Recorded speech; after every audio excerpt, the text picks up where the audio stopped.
Along their independent history, Finland has been forced to fight two defensive wars against Soviet Union. Sadly, the Russian aggression against its western neighbor has been going way back way longer time. Between the years 1700s and 1721, the Great Northern War raged between the coalition led by the Tsardom of Russia and the Swedish Empire. During those times, the Finnish territory was under a Swedish Empire, and it suffered many years of brutal Russian occupation. This era was known as Isoviha, or the Great Wrath. Welcome back to Day Talk, fellow talkers, and in this episode we're gonna indeed talk about this era known as the Great Wrath, or in Finnish Isoviha, that took place during the Great Northern War, and more precisely between the years 1713 to 1721. During these years, Finnish people suffered in many ways in the hands of brutal Russian occupiers. Many that you find to be happening in the Russian-occupied Ukrainian territories in 2022. Before we dive into this episode any further, I have a small request for you that actually would be a great deal for our channel. So, if you'd be so kind that you would leave us a like by hitting the thumbs up and the subscription for the future episodes, that would tell the YouTube that you are actually watching our shows. Okay, let's talk about the Great Wrath. As the Great Northern War wasn't enough itself, the South and Southwest Finland was suffering from the plague, aka the Black Death. It is said that in Turku, the deceased were pushed out from the windows, and sometimes even the living were treated in similar manner. About a third of the population in Turku died because of this Black Death. Helsinki had its share of the plague when it arrived there on the 9th of October 1710. By December of the same year, 10,000 people had already died from the plague in Finland.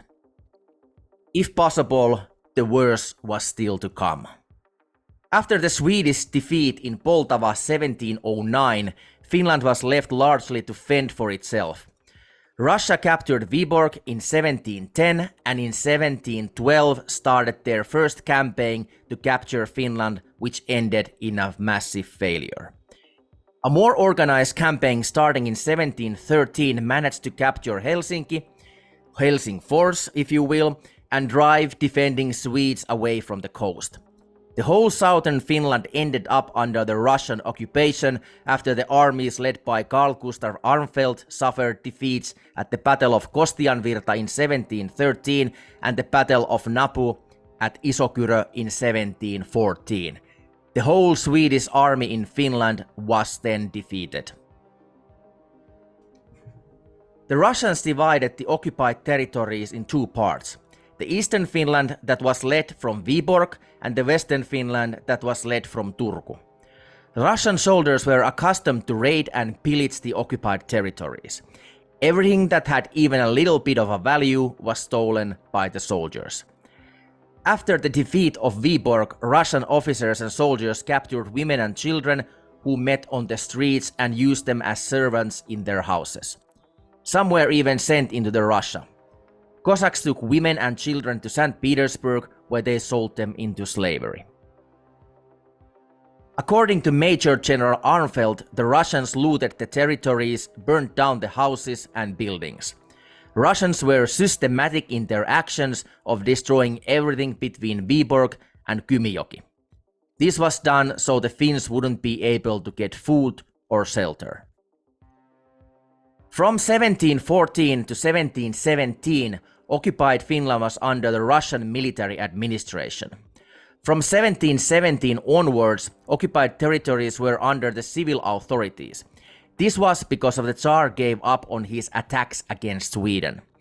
The civil authorities ruled only over western Finland, for the eastern part was still under the Vyborg's military ones.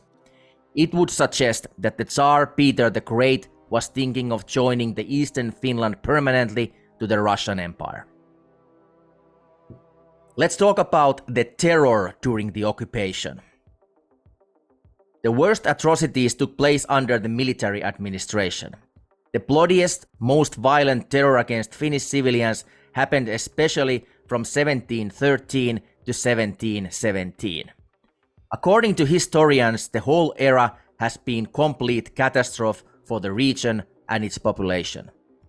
After the victory of battle at Napu at Isokyrö, Mihail Golitsyn was appointed to be a governor of Finland. Finns began waging a partisan warfare against the Russian occupiers. As retaliation, the Finnish peasants were forced to pay large contributions to the occupying Russians. Plundering, murdering, torturing and raping was systematic and widespread, especially in Ostrobothnia and in communities near the major roads. In northern Ostrobothnia alone, occupiers murdered more than 6,100 people, which was roughly a fourth of the territory's population. Targets for these actions were most often civilians. Churches were looted and Isokyrö was burned to the ground. A scorched earth zone several hundred kilometers wide was created by the Russians to hinder Swedish counteroffensives. Women were delivered as prisoners to Russian military camps to Turku and Pori. Rapes, including violent gang rapes, were established means of a warfare. Sadly, this sounds too familiar. Several thousand Finns were killed during this occupation. The worst single massacre took place on September 29, 1714, when during one night the Cossacks killed about 800 inhabitants at the Hailuoto Islands using axes. Tens of thousands were taken away as slaves, of whom only few thousands would ever return. Recent research also estimates that the number of enslaved children and women to have been closer to 30,000. Cossacks made in total 7 campaigns of terror and plunder towards Tornio, which were way up north. These took place between 1714 to 1716. Later, they made 6 more. Because of these acts of terror, Tornio folks had really difficult time to survive. It is fair to say that this whole campaign, or what happened during the occupation, was systematic and decisive genocide against the Finnish people. This was blessed by the Russian Tsar Peter the Great. Thousands, especially officials, fled to a relative safety of Sweden. The poorer peasants, as so many times before, were forced to hide into the woods to avoid the ravages of the occupiers and their press gangs.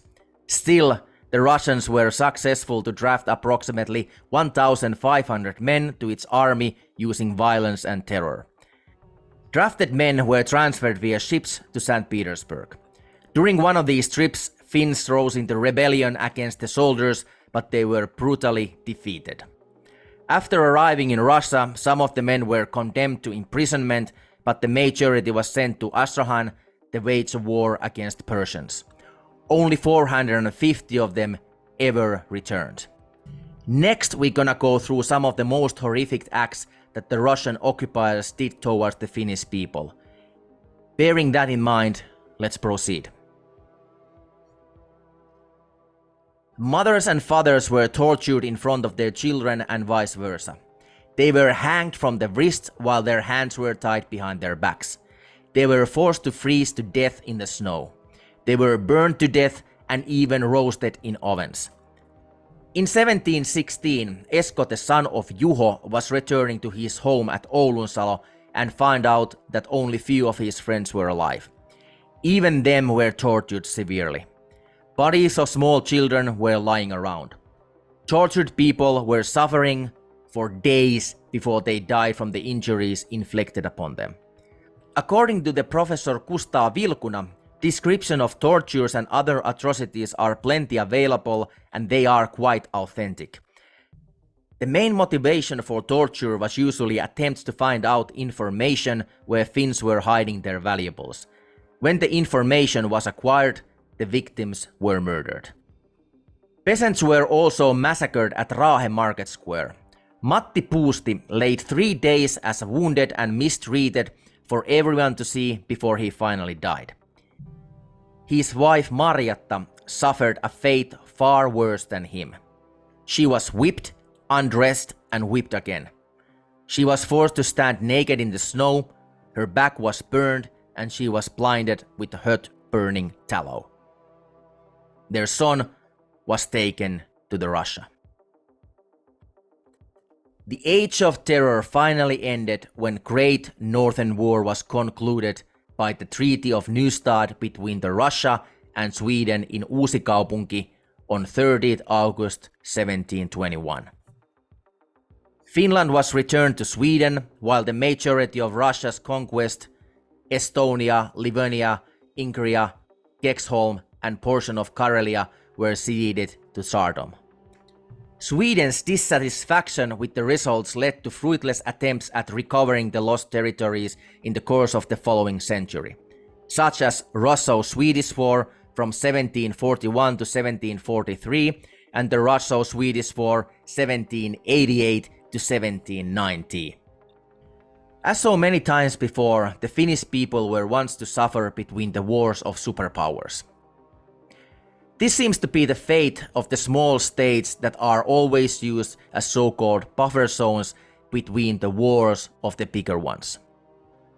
Because of this, we need a world order based on treaties and the governments who recognizes the rights and the sovereignty of the smaller nations. Also, they need to respect them. What do you think? Leave your comments in the comment section. Thanks for joining us once again. This has been They Talk. Please remember to hit subscribe and the like button to like our videos. See you next time.